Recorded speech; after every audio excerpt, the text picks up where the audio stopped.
Right. So, hello and very good evening to all, and welcome to the class. In this video, basically, we are going to see the solution of AIT fifth chemistry NEET paper. Right. So, this is going to be a very interesting session for all of you. इसमें हम लोग सारे जो भी difficult difficult problems थे उन सबको solve करने वाले हैं। चलो स्टार्ट करते हैं आज का क्लास जो बड़ा इंपॉर्टेंट और बड़ा इंटरेस्टिंग रहने वाला है। So the first question in your question paper is, if I'm talking about chemistry, right? So the coordination number and the oxidation state of chromium in K3Cr C2O4 thrice, right? So you have to calculate the coordination number. So basically, what is coordination number, right? कैसे define करते हो coordination number को? So coordination number का मतलब यही होता है that is number of atom or molecule surrounded by the central metal ions, right? कि सेंट्रल मेटल आयन है, क्रोमियम है, तो उसके आसपास कितने एटम मॉलिक्यूल सराउंडेड है। तो चलो कैलकुलेट करते हैं। So we have oxalato C2O4 is also known as oxalato group. तो यहाँ पे एक ऑक्सीलेटो ग्रुप है। तो C2O4 क्या होता है बेटा? कुछ इस तरीके का होता है, देखो, like this, C double bond O, and this is the oxalato group. So we know this having the two donor oxygen atom, so it is a bidentate. They lie in the category of bidentate. So obviously we have a oxalato group. In one oxalato group we have a two donor oxygen atom, so obviously we have surrounded oxalato thrice, right? So thrice means कितना हो गया? 3 into 2 donor atom, that is 6. तो यहाँ पे coordination number कितना हो गया भाई? 6 हो गया। Similarly if you want to calculate the oxidation state, तो चलो निकालते हैं। तो सबसे पहले इसको तोड़ लेते हैं, दैट इज 3K+, ये टूट जाएगा, कॉम्प्लेक्स है ना, ये मेटल का पार्ट अलग कर दिया हम लोगों ने। सो उतना ही नेगेटिव पार्ट यहाँ पे आने वाला है, that is Cr C2O4 thrice, and they having negative charge -3.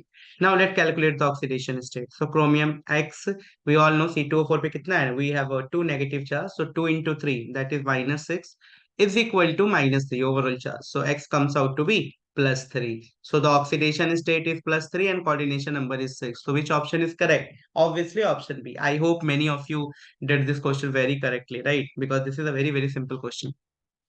Now, move to the next question. So this question is also from the coordination compounds, and this is very interesting question, I guess.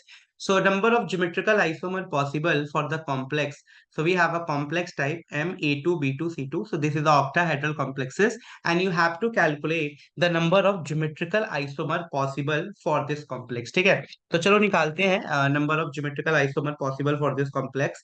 So let's start. So we know this is an octahedral complexes. So how will you draw the diagram? We draw the diagram like this, right?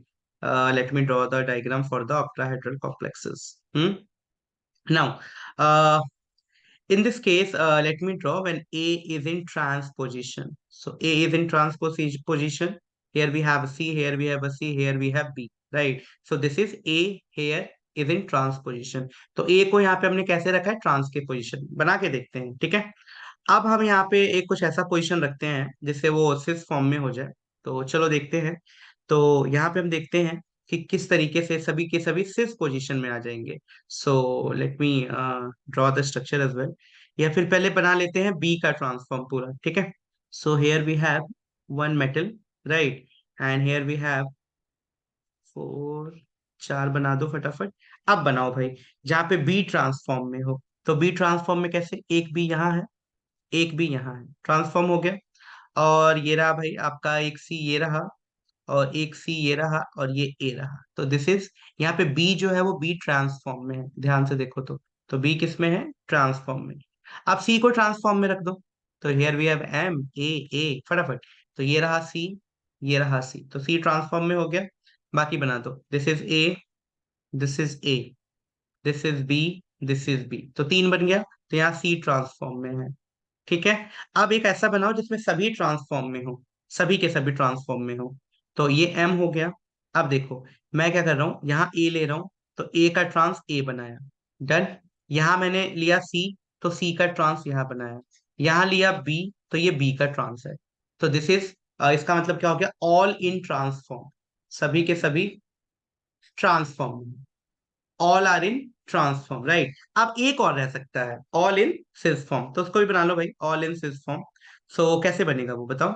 All in cis form, so here we have metal, here we have C, also C, here we have B, right, and here also we have, नहीं, यहाँ एक काम करते हैं, C and C, here we have B, right, and here also we have B, and this is A, and this is A. So this is in all in cis form, right? All in cis form. तो अब बताओ मेरे को कितना possibility हुआ, 1 2 3 4 5, तो total 5 geometrical isomer are possible for the case Ma2 B2 and C2, right? चलो, now the next question is, this is also a very very very important question beta. This is from the organic chemistry, right? That is, we have a nitro group, and when nitro group is treated with Br2 in presence of Fe, we'll get the product P. Now when the P is treated with Sn and HCl, we get the product Q. So product P and Q are, so you have to calculate what is the product P and Q. So this is a very simple reaction, we all know this. This is a halogenation reaction, or we say in a better word we can write as bromination. So this is a bromination reaction. कौन सा reaction है बेटा? Bromination. So we all know that NO2 is a electron withdrawing group. So whenever electron withdrawing group is attached to benzene ring, so we'll get the meta product, right? So we get the meta product. So the first product that we'll get is nothing but the meta product. चलो देखते हैं. So here we have NO2, and this NO2 is treated with Br2 in presence of Fe. So what we'll get? क्या मिला हम लोगों को बेटा? So we'll get NO2, and here we'll get at meta position Br लग गया. Now this will treated with Sn and HCl. So you all know this thing, whenever the nitro group is treated with Sn and HCl, their reduction will take place and they will convert it into aniline. Right? किस में convert हो गया वो? Aniline में. मतलब NH2 लग जाएगा, और ये Br तो है यहाँ पे. So this is what you'll get as a Q. तो P क्या मिला है भाई, फटाफट बताओ. So P we get meta bromo nitrobenzene, meta nitrobromobenzene, and Q we get meta bromo aniline. So option D is absolutely correct. So this is a very simple question, right? Now move to the next question, that is question number 54. So given below are the two half cell reaction, right? And the electrode reduction potential values are also given. You have to calculate the standard electrode potential for this following reaction, right? For this following reaction, you need to calculate the electrode reduction potential values. So let me calculate the value here. This is very, one of the many time asking question from this chapter, like electrochemistry. So these type of questions were come generally in the previous last few years, right? So this is very very important question. Let me solve this question, right? So we have equation like 3Mn plus 2. This will give us Mn plus 2Mn plus 3, right? And you have to calculate E naught for this cell, right? So how will you calculate basically better? So we know there's one important formula, that is delta G is nothing but is equal to minus N F E naught cell. So if I calculate delta G, then we can easily calculate E naught cell by using this equation, right? So here, how will you calculate the value of delta G? So let me calculate the value of delta G1 for the first reaction, right? So delta G is NFE. So in first question, N values is what? That is 2. So N is 2. So here we have a 2 and F is F, right? And what is E naught value? E naught value is also given, that is minus 1.18. Or we can say that it comes out to be 2 into 1.18, and minus minus get positive. So it will become 2.3 6F, right? So this value become 2.36F. Now, in the second case also, delta G2 standard, right? And this value also comes out to, here we have N is equal to 1 only. So this is minus 1F, and the value is 1.51. So on solving, you'll get minus 1.51F. Hmm? For this reaction, if I'm calculating delta G third, right, delta G 3 standard, it equal to nothing but delta G1 standard, and minus of 2 delta G2. Delta G1 will get 2.36 minus 1.51,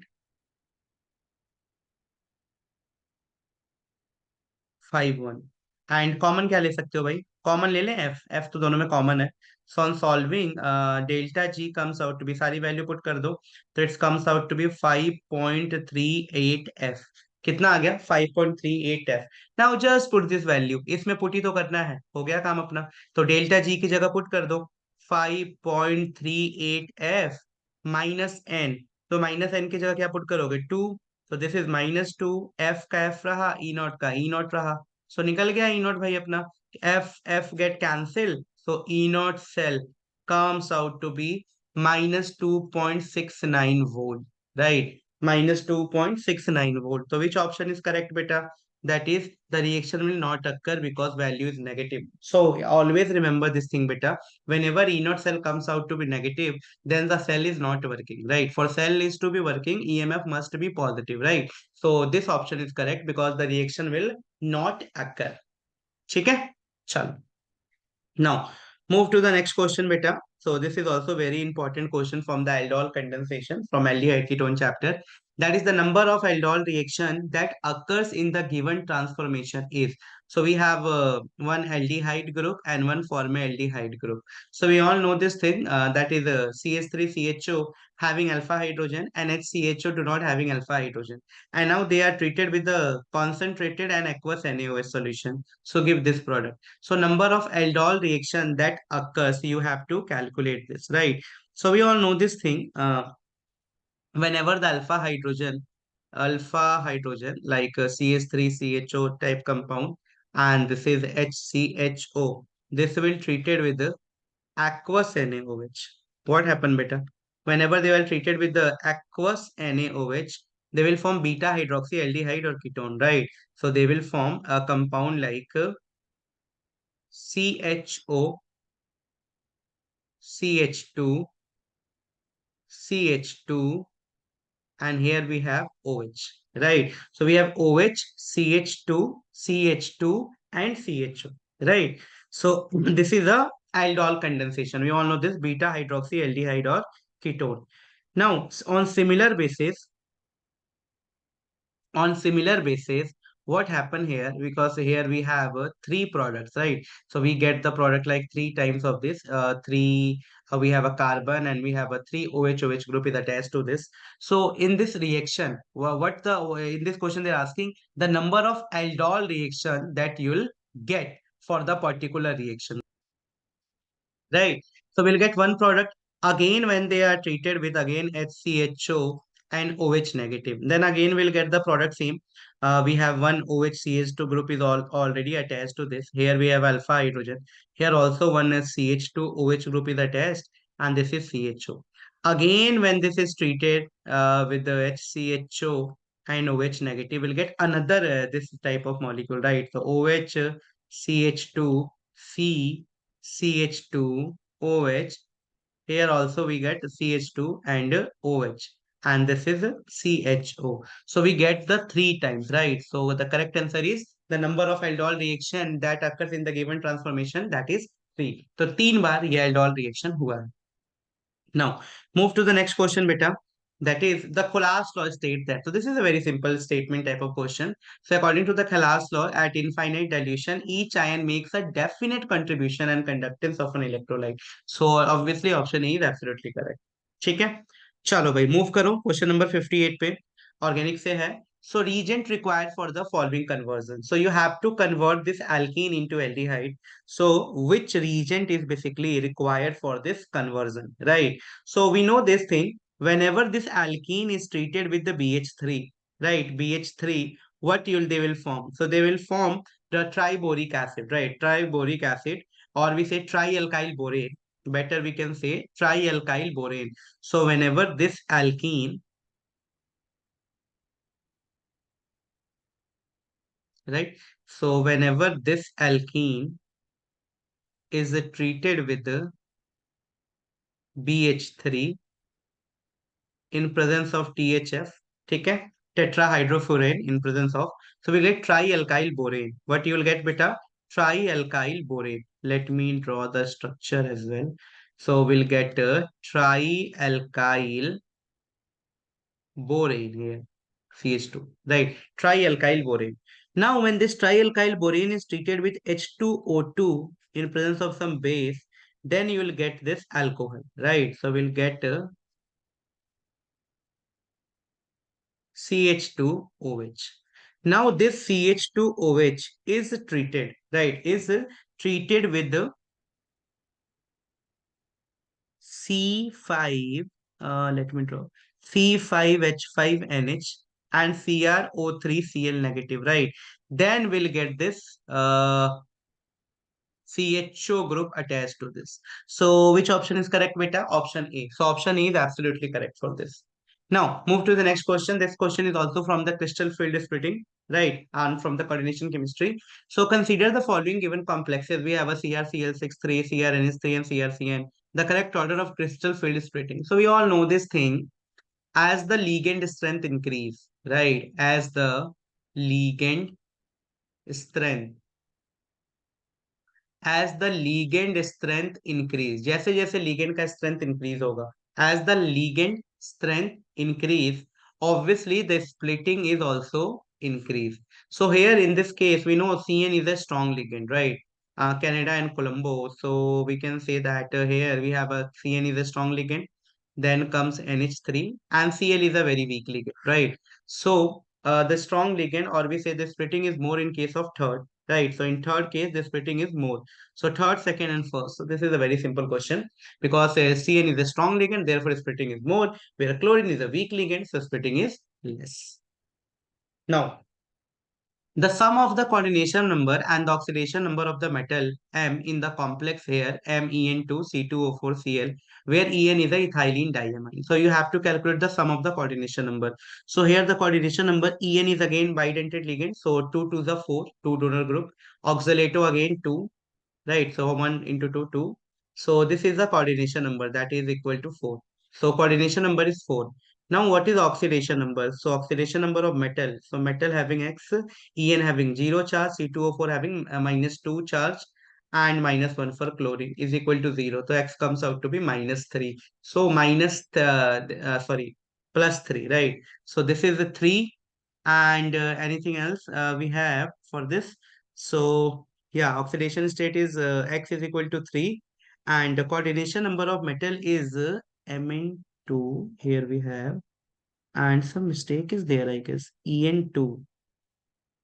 Mm-hmm.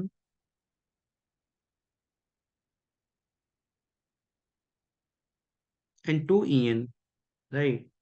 2 En we have now.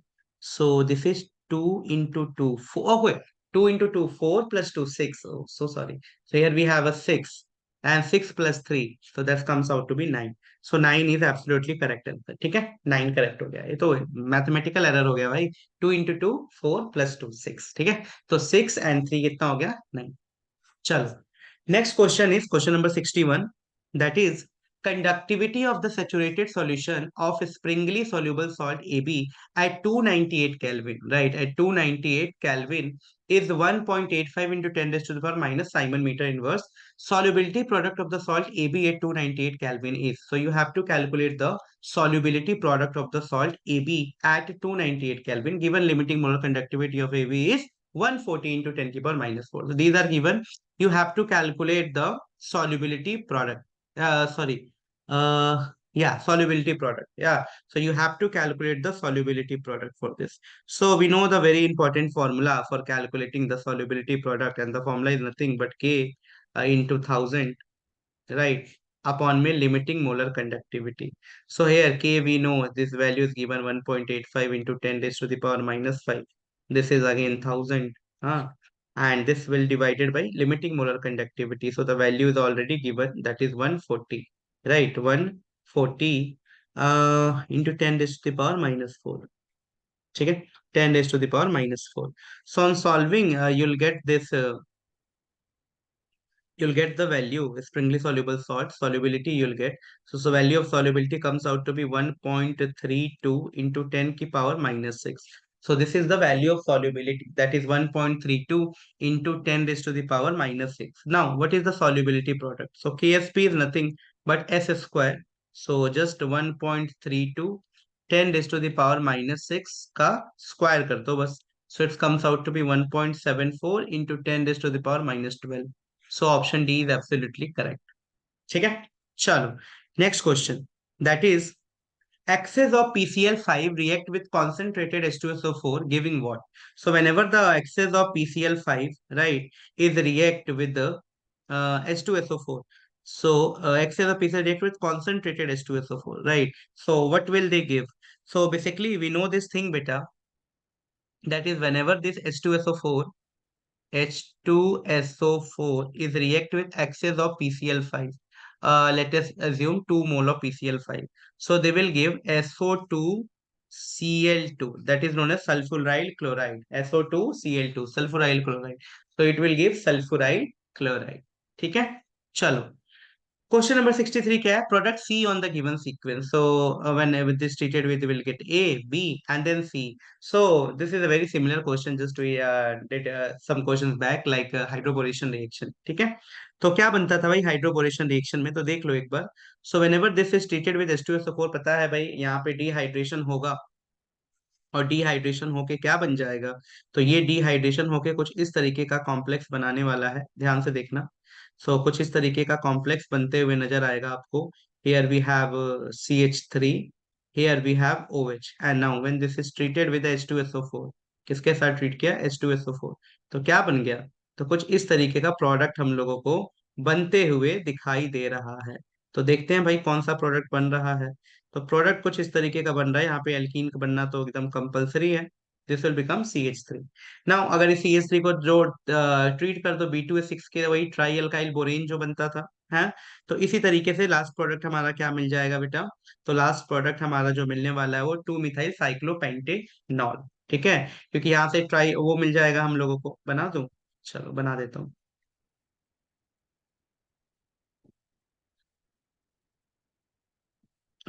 We have CH3 borane, and this is 3, right. और last में जब आप इसको treat करोगे तो you'll get like this. बना देते हैं फटाफट। ये बन गया आपका CH3 और ये रहा OH। ठीक है, तो 2 मिथाइल साइक्लोपेंटेनॉल आपको मिलेगा। ठीक है, चल move to the question number 64। क्या है भाई 64? So for one of the element various successive ionization enthalpy are given, 11th class का क्वेश्चन है। द एलिमेंट इज, आपको बताना है कि कौन सा एलिमेंट ये होगा। सो पहले आंसर एंथैल्पी देखो 577 की है, दूसरी इतनी हो गई, तीसरी और भी ज्यादा हो गई, फोर्थ इतना, फिफ्थ इतना। So you have to identify. ठीक है, अब देखो भाई अगर मैं बात करूं एल्यूमिनियम की, क्या होता है aluminium? 1s2, 2s2, 2p6, 3s2, 3p1, है ना। दो दो चार, छह, 10, 2, 12, 1, 13। भाई पहला निकालना बहुत आसान है, आराम से निकल गया। फिर निकालने जाओगे फुल्ली फिल्ड है, मेहनत लगेगा। ठीक है, फिर उसके बाद ये तो पूरा इनर्ट गैस निकलने जैसा हो गया। तो सब stable stable stable stable, electronic configuration बढ़ता जा रहा है। तो ऑब्वियसली दिस इज एल्यूमिनियम। ठीक है, चलो सिंपल क्वेश्चन था एकदम। Which of the following lengthenoid ion is diamagnetic? So you have to calculate कि कौन सा इसमें से डायामैग्नेटिक है। ठीक है, तो चलो देखते हैं भाई कौन सा डायामैग्नेटिक है। तो अगर मैं ध्यान से देखो यह ब्लॉक का है, तो YB+2 का जो इलेक्ट्रॉनिक कॉन्फ़िगरेशन होता है वो होता है Xg4f14, फुल्ली फिल्ड है, फुल्ली फिल्ड। तो ऑब्वियसली भाई जब फुल्ली फिल्ड है, एक भी इलेक्ट्रॉन नहीं है खाली, और ये फुल्ली फिल्ड है, तो क्या होगा? डायमैग्नेटिक ही तो होगा। तो this is diamagnetic in nature, that is YB+2। ठीक है, तो YB+2 जो होगा वो डायमैग्नेटिक नेचर का होगा। ठीक है जी, चलो move to the next question, that is question number 66। That is the Henry law constant for the solubility of N2 gas in water at 298 Kelvin is given. The mole fraction of N2 in the air is 0.8. The number of moles of N2 from air dissolve in the 10 moles of water at 298 Kelvin and 5 atm pressure is।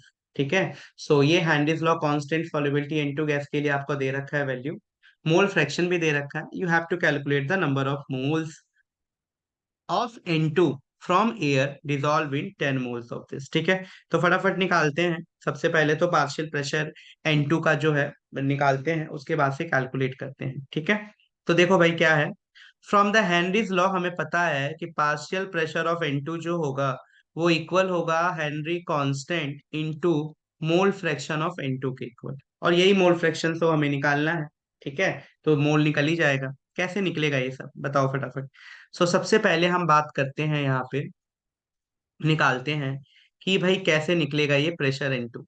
ठीक है, एक बार ये pressure into निकल गया उसके बाद से हमारा काम हो जाएगा पार्शियल प्रेशर।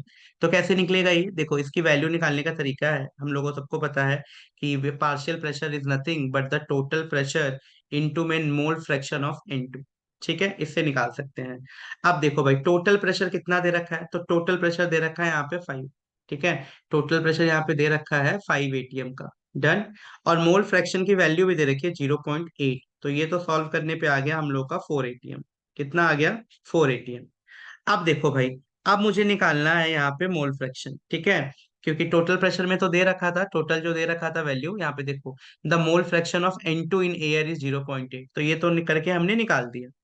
नाउ अब मुझे अगर मैं बात करूं कि यहाँ से मुझे वैल्यूज निकालनी है किसकी, एक्स डैश की। ठीक है, कि भाई ये एक्स डैश क्या है वैल्यू, किस तरीके से एक्स डैश निकलेगा।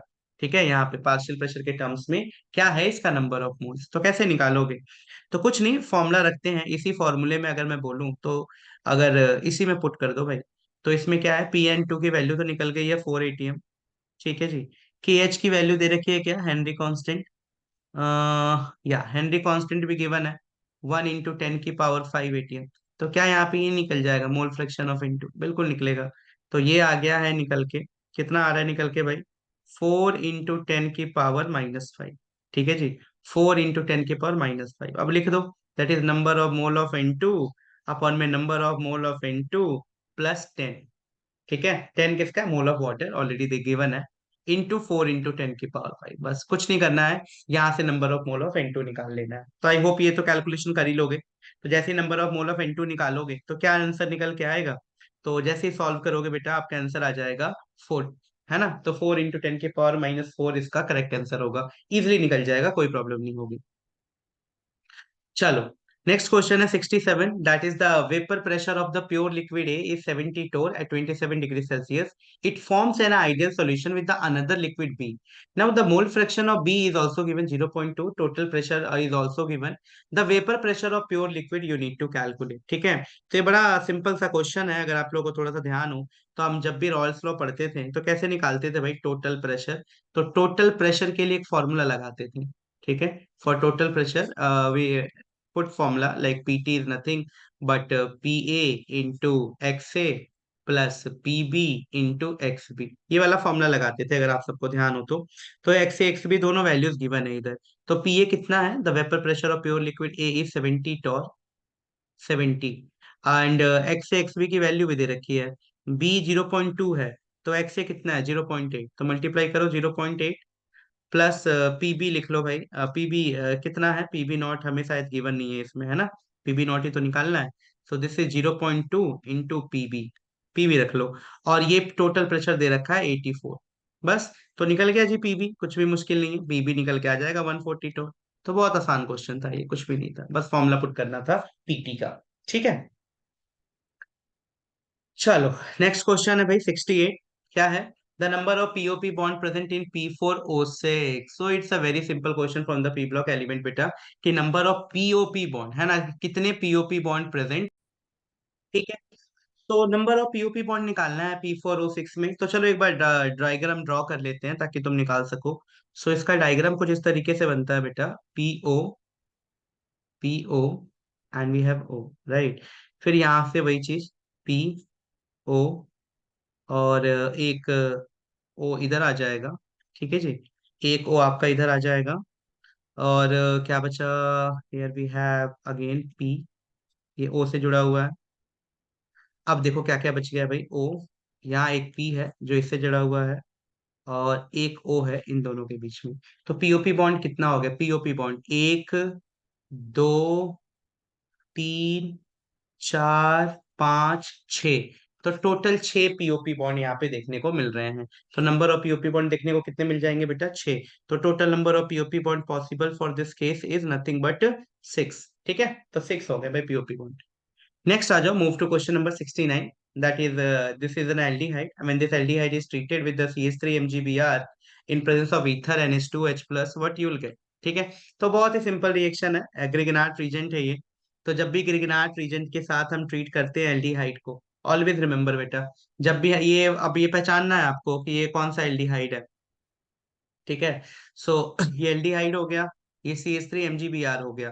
तो याद रखो, जब भी फॉर्मेल्डिहाइड को ट्रीट करोगे तो मिलेगा 1 डिग्री अल्कोहल, जब भी एल्डिहाइड को ट्रीट करोगे तो आपको मिलेगा 2nd डिग्री अल्कोहल। तो यहाँ तो एल्डिहाइड है तो 2nd डिग्री अल्कोहल मिलना चाहिए। तो क्या हो रहा है भाई, दिए 3 मिथाइल ब्यूटेन 2 ऑल, ये 2nd डिग्री अल्कोहल। तो सीधा हम लोगों को यहाँ पे ऑप्शन ए मिल गया। Move to question number 71। क्या है? सॉरी, दैट इज,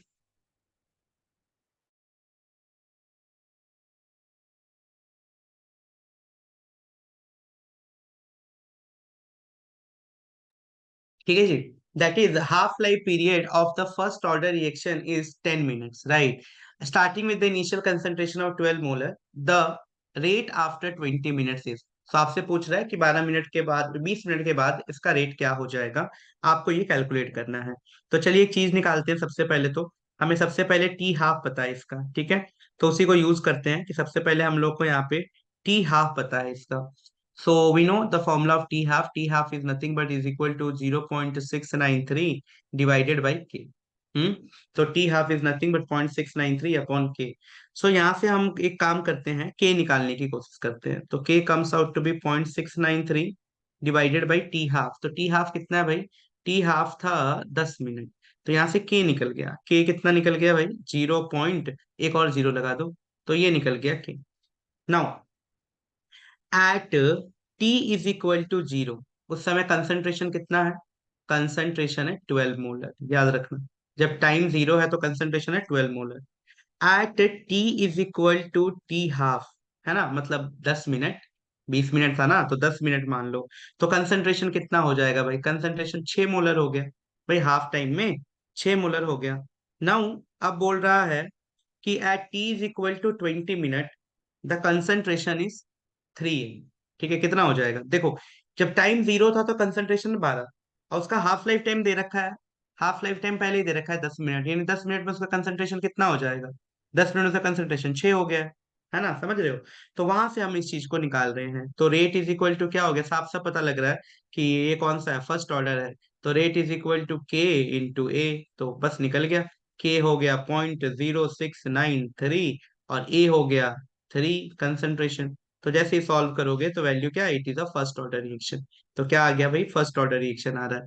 तो ये आ जाएगा 6.0693 इंटू दिस, ठीक है? ये समझ आया कि नहीं? देखो फिर से बता रहा हूँ। सबसे पहले मैंने निकाला के, तो के की वैल्यू निकल गई रेट कांस्टेंट। अब मैंने बोला जब टाइम 0 है तो कंसंट्रेशन है 12 मोलर, है ना? यानी जब टी हाफ इसका है 10 मिनट, है ना, half life for the first order reaction is 10 minutes, the rate after 20 minutes पूछा है। तो हाफ लाइफ इसका 10 मिनट है, तो 10 मिनट में ये 6 हो गया। तो भाई अगले 10 मिनट में और कितना हो जाएगा, आधा हो जाएगा ना उसका, और 6 का भी आधा, 3। तो भाई 20 मिनट में मैं बोल रहा हूँ कि 3 हो गया है, तो 3 का मल्टीप्लाई कर दिया इससे, ठीक है? चलो अब मूव करते हैं 72। That is which of the following show the highest nucleophilicity, कि कौन सबसे ज्यादा न्यूक्लियोफिलिसिटी शो करेगा। तो हमें पता है भाई कि लार्जर आइटम जो होता है वो ज्यादा न्यूक्लियोफाइल होता है। तो यहाँ पे सबसे लार्जर आइटम CH3 दिख रहा है हम लोगों को।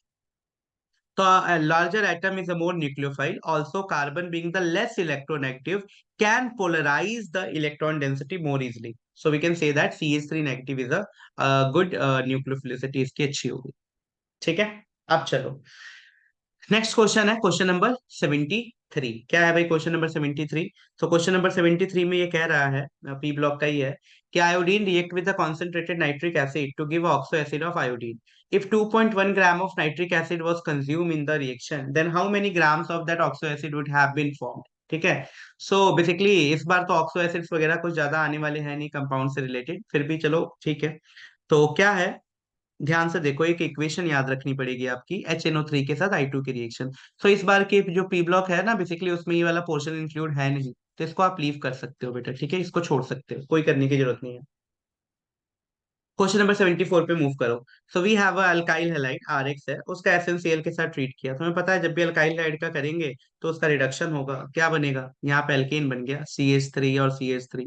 वो उसका Na के साथ ट्रीट कर दिया, तो जैसे ही Na और ईथर के साथ ट्रीट करेंगे तो क्या मिलेगा भाई, जल्दी जल्दी आपको यही बताना है।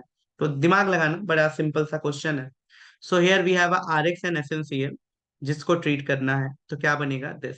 यहाँ CH3Cl है, तो हमें पता है CH3Cl को Na के साथ ट्रीट करोगे तो ऑब्वियसली 2NaCl निकल जाएगा और CH3 इथेन ही बनने वाला है। यानी in the above reaction RX क्या होगा, आपसे ये पूछा है, ठीक है। तो आपसे पूछा RX क्या होगा, तो ऑब्वियसली इथाइल ब्रोमाइड ही होगा, दैट इज CH3 CH2 और Br।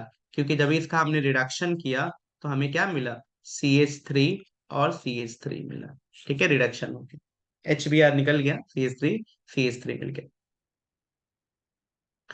Now move to the question number 75। तो क्या बोला है भाई, temperature coefficient of reaction is 2 when the temperature is increase from 30 degree to 90 degree the rate of reaction increase. भाई आपको ये बताना रेट ऑफ रिएक्शन कितना इंक्रीज होगा। तो कैसे समझोगे भाई, टेम्परेचर कोफिशिएंट जो है वो 2 है।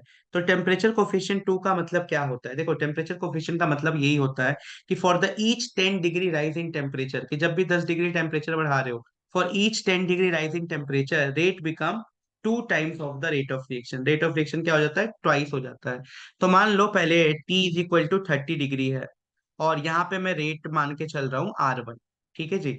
वैसी तरीके से जब T 40 डिग्री हुआ होगा तो रेट कितना हो गया होगा, रेट हो गया होगा 2R1। बात समझ रहे हो। फिर जब T हमारा 50 डिग्री हुआ होगा तो ये हो गया होगा 2 का स्क्वायर इंटू R1, फिर 2 का क्यूब इंटू R1, फिर 2 का 4 इंटू R1, इसी तरीके से 2 का 6 तक जाएगा ये इंटू R1, ठीक है। तो कितना हो गया भाई, 2 इंटू 6, तो ये हो गया 2 इंटू 6 दैट इज 64 टाइम्स। तो कितना टाइम्स बढ़ गया, 64 टाइम्स, ठीक है। चलो move to the next question 76। That is in the following sequence we have a CH3 CH2 Br, इसको ट्रीट किया है अल्कोहलिक KOH के साथ।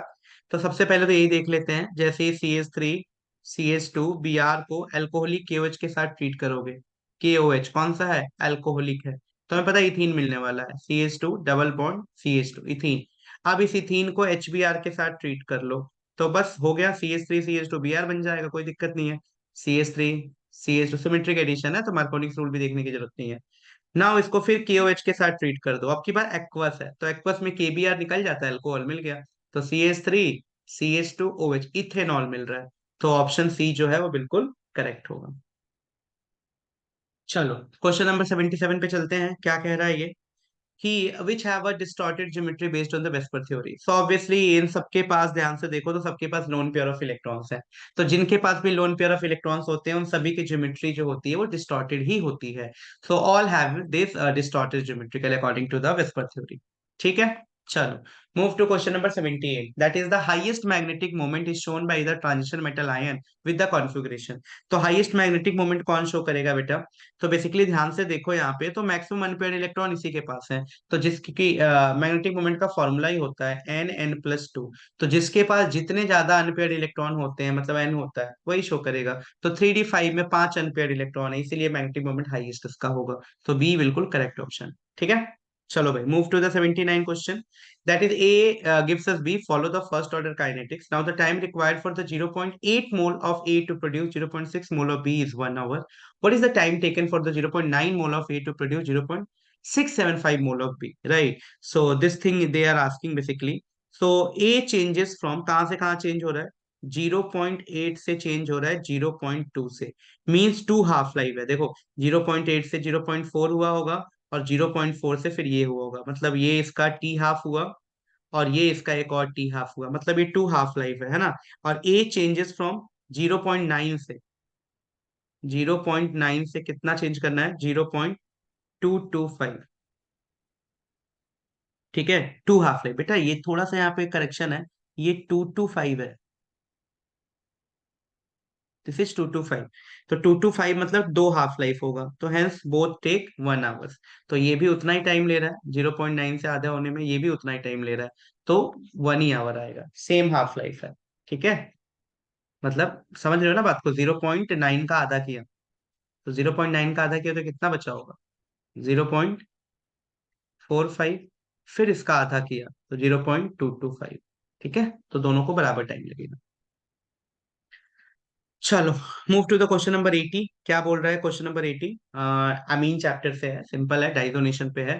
सो in the reaction of aniline a colour product C was obtained. So NaNO2 के साथ treat किया तो हमें पता है यहाँ तो बना होगा BDC, ठीक है, तो BDC बन गया।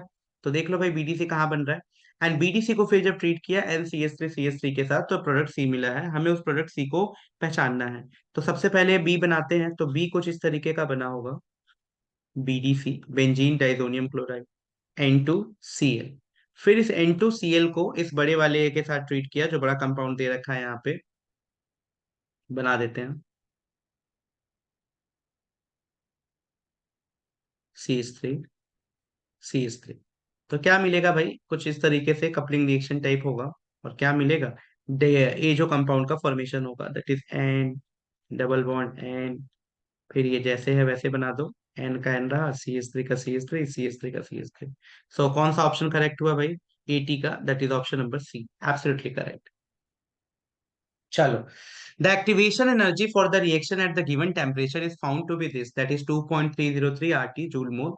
The rate ratio of the rate constant of Arrhenius factor. So you have to calculate the ratio of the rate constant of Arrhenius factor. कैसे निकालोगे, तो हम सबको पता है Arrhenius equation से क्या भाई, कि that is K is nothing but is equal to A frequency factor E minus EA divided by RT, सबको पता है ये, है ना। तो यहां से अगर मैं K बाई A कर दूं, यही तो है the ratio of the rate constant to the Arrhenius factor A, तो ये कितना आ जाएगा, E माइनस EA/RT, यही है ना। चलो अब इसको ट्रीट करते हैं, तो ये हो गया ln K/A, लॉग ले लिया दोनों बगल, तो ये हो गया माइनस EA/RT, बहुत सिंपल, है ना। सबकी वैल्यू पुट कर दो, अब लॉग में भी कन्वर्ट कर देते हैं, तो ये हो जाएगा 2.303 लॉग K/A। तो ये कितना हो गया भाई, -EA/RT। बस वैल्यूज पुट करनी है, सबकी वैल्यूज गिवन है भाई आपको, तो सबकी वैल्यूज पुट कर दो। लास्ट में क्या बचेगा, log K/A, जब सबकी वैल्यू सॉल्व कर दोगे ना, तो ये -1 आएगा। तो बस K/A कितना आ गया, K/A comes out to B 0.1। तो इस तरीके से बेटा इसको सॉल्व कर सकते थे, 0.1 या ऑप्शन बी। ठीक है, चलो क्वेश्चन नंबर 82 देखते हैं, बड़ा सिंपल है क्वेश्चन ये वाला भी, फटाफट देख लेते हैं।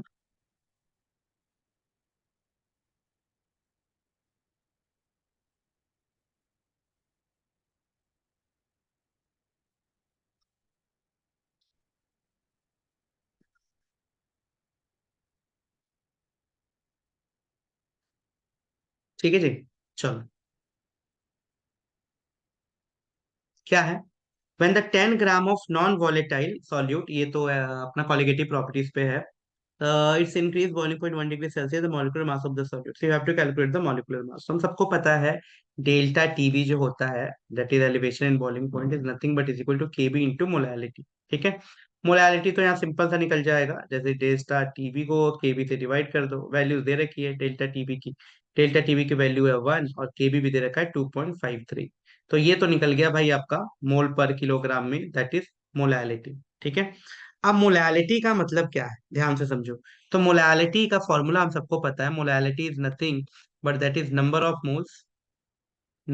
Moles upon 1 kilogram of solvent, है ना। अब नंबर ऑफ मोल्स को भी लिख सकते थे, मास of solute divided by molecular mass in 2000 upon solvent का, यानी वेट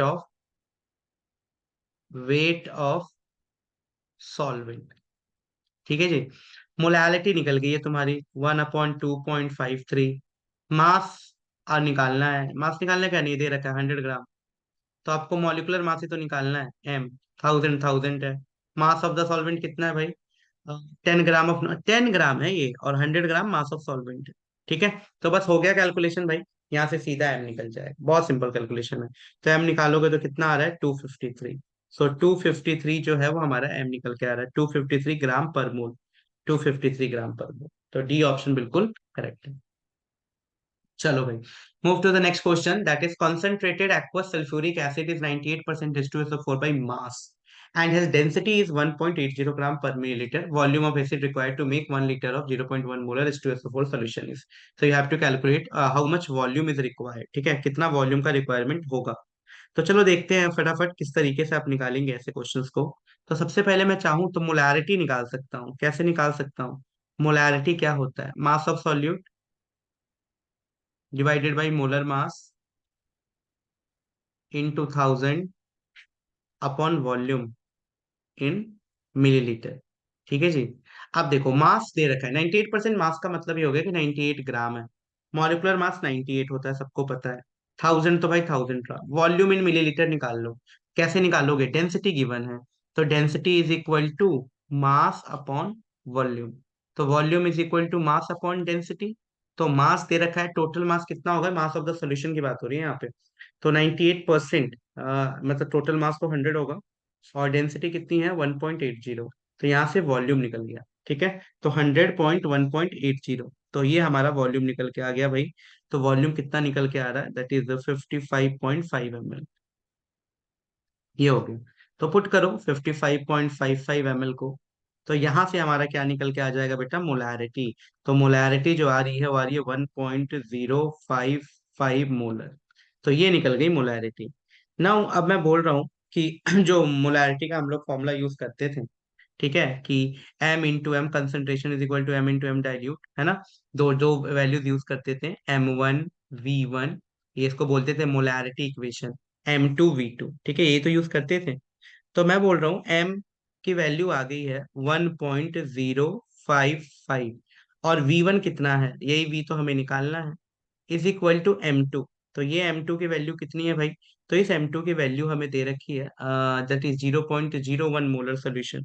सो ये हम लोग को वैल्यू गिवन है, that is 0.01 molar solution, 0.1 molar. और इसका वॉल्यूम कितना दे रखा है, 1000। कितना दे रखा है वॉल्यूम भाई, 1000। सो बस यहाँ से v निकालना है, तो v जब निकाला आपने तो सिंपली 6 ml। ठीक है, बहुत इजी तरीके से आ जाएगा, that is v is nothing but is equal to 6 ml। Molarity equation को यूज किया।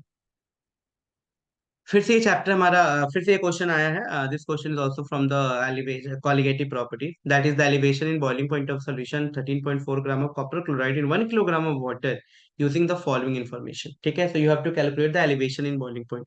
तो चलो निकालते हैं भाई, कैसे निकलेगा। तो elevation in boiling point means हमें निकालना है डेल्टा टीबी। तो delta TB is nothing but I into के बी इंटू एम, क्योंकि यहाँ पे आयनिक कंपाउंड है। सो m निकाल देते हैं पहले। m निकलेगा, हाउ विल कैलकुलेट m, तो m is nothing but is equal to number of moles. तो मास ऑफ सॉल्यूट और मॉलिक्यूलर मास दोनों गिवन है ना। तो मास ऑफ सॉल्यूट तो दे रखा है 13.44, and the molecular mass is also given, because copper का वेट गिवन है, क्लोरीन का वेट गिवन है। सो दोनों का वेट कर लो, कॉपर क्लोराइड। सो ये भी कितना आ गया, 134.4। सो ये कुछ मिला के आ गया 0.1 मोलर, मोलैलिटी है ना, 0.1 मोलर आ गया ये, राइट। ना अगर ये कंप्लीट आयोनाइजेशन हो रहा है तो कॉपर क्लोराइड 2, ये कैसे टूटेगा, कॉपर प्लस 2 क्लोरीन, मतलब आई की वैल्यू 3 है। तो आई भी निकल गया 3। तो बस डेल्टा टी भी निकल गया, आई 3 है, के बी इज गिवन या 0.52, and M is also we calculated 0.1, बस हो गया। फिर comes out to be 0.16। So option A is absolutely correct.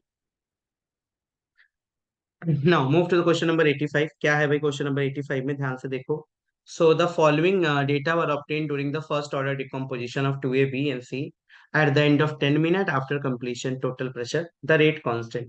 So we know this, which formula we are using, 2.303 T, and this is log 2 pi minus pt upon 2 pi minus pt, right, 2 pi minus pt upon PI.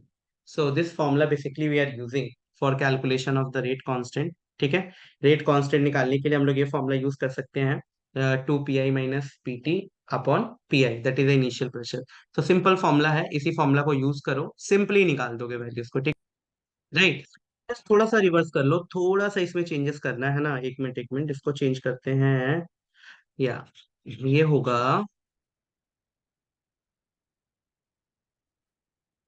Log P I upon 2 pi - pt, ठीक है, ये formula use करना है। सो के निकालना है आपको। So simply 2.303, time कितने पे निकालना है, rate constant, right. So total pressure at the end of 10 minute और after completion. So after completion और एट ऑफ द 10 मिनट, दोनों पे निकाल सकते हैं। सो मैं निकाल रहा हूँ आफ्टर कंप्लीशन। सो 2.303 टाइम कितना हो जाएगा, यहाँ पे आप कितना लेके चल रहे हो, 10 minutes, and this is log initial pressure 300 है। सो दिस इज 2 × 300 माइनस में final pressure. So final pressure कितना है, दैट इज 200। सो ये आ जाएगा लॉग 300, 2 × 3 600 -2। तो इजिली इसको सॉल्व कर लेंगे आप। तो सॉल्व करने पे कितना आएगा, 0.0693। सो option A is absolutely correct for this. Now, the molar conductivity of NaOC and HCl in infinite dilution are given. You have to calculate HOAC. So this question is for from the limiting the method, that is Colas law. तो देखते हैं फटाफट कैसे निकालना है इसको फटाफट. So we have to calculate the limiting molar conductivity for ACOH, right? And this is equal to this one, NaOAC plus molar conductivity of HCl, और इसमें से सब्ट्रैक्ट कर दो सिंपल सा, that is limited molar conductivity of NaCl. बस values निकल गई. सो NaOC we have values given 91. For HCl the value is also given 426.2, and minus NaCl, right? So for minus NaCl the value is given. No, no, no, no. We do not have a value for the minus NaCl. Huh? But the molar conductivity of NaCl in fluid dilution are given. Calculate HOAC, the additional value required. So additional value required क्या होगा, किसकी requirement होगी? So we require the additional value of NaCl. So value की जरूरत नहीं है, NaCl put कर दो यहाँ.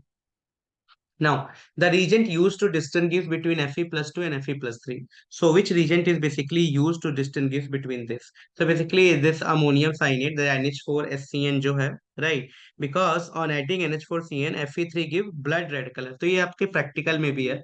प्रैक्टिकल्स में भी ऐसे करते हो कि ये ब्लड कलर का कॉम्प्लेक्स बनाता है ये, ठीक है. NH4SCN को जैसे ही डालते हैं, so Fe+3 give blood colour, where Fe+2 give pale blood red colour. ये बहुत अच्छा गाढ़ा ब्लड रेड देगा, जबकि Fe+2 इतना अच्छा गाढ़ा ब्लड कलर नहीं देगा. तो इससे हम डिस्टिंग्विश कर सकते हैं NH4SCN के द्वारा.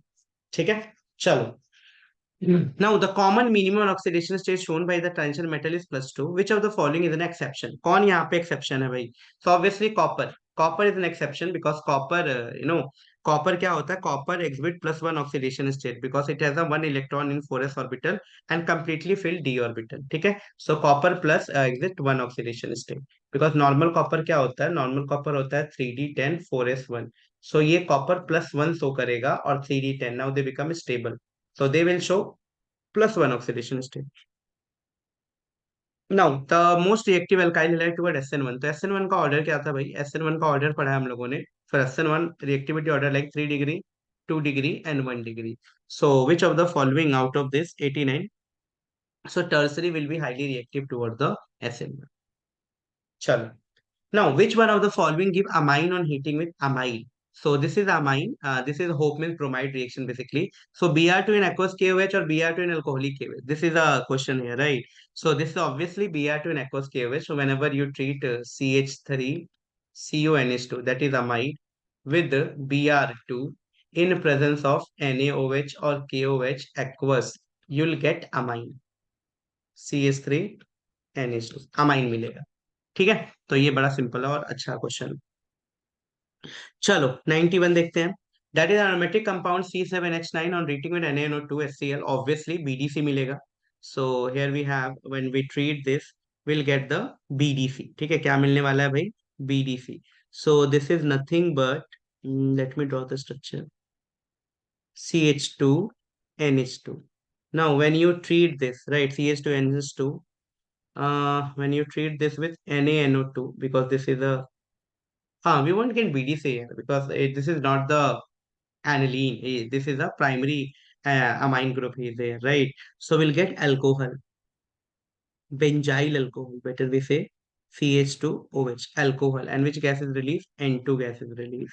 ठीक है, so form benzyl alcohol and nitrogen gas. The number of isomer possible for the compound A, including compound A dash with benzene being the parent ring. तो कितने आइसोमर पॉसिबल हैं भाई? So obviously देखो ध्यान से, यहाँ पे कितने पॉसिबल हो सकते हैं. तो फर्स्ट इज दिस वन, है ना. सेकंड क्या क्या हो जाएगा? NH2 है, ऑर्थो लगाओ, पैरा लगाओ, मेटल लगाओ. सो तीन केसेस ये हो गए. ठीक है, एंड नेक्स्ट केसेस क्या हो जाएगा भाई? ऊपर NH और CH थे, तो टोटल आई गेस 1 2 3 4 है ना, 91. दैट इज या 5.